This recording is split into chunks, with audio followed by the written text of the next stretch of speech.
Didn't even get to cross.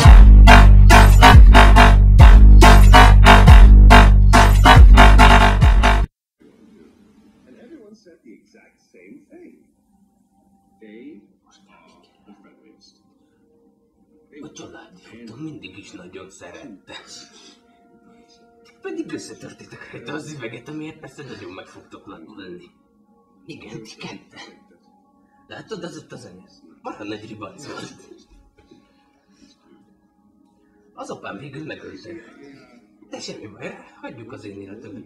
Most a tiétek forog kockán. Hát, gyerekek, nem kellett volna összetörni ezt az egy darab üveget. Én most egy szépen leülök, és addig elmesélitek nekem, hogy miért történtek össze a családi fotóval.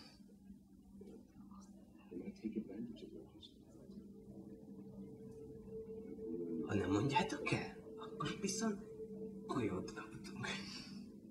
Na, hallgatlak. Jaj, ne jöjj meg, picinyám, ne! Még fiaim vannak, még kislányaim! De te összetörheted a családi fotómat? Bazd meg! De csak véletlenül lejtettem már 2 parkezet fotót.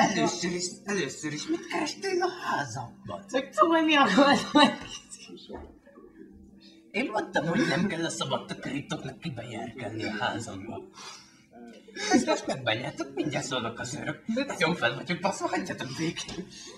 Megyek tejázni, hagyjatok végén a pityát. Ti fiúk, intézzétek el őket. Ne, fiaim! Összetörtétek a fotót!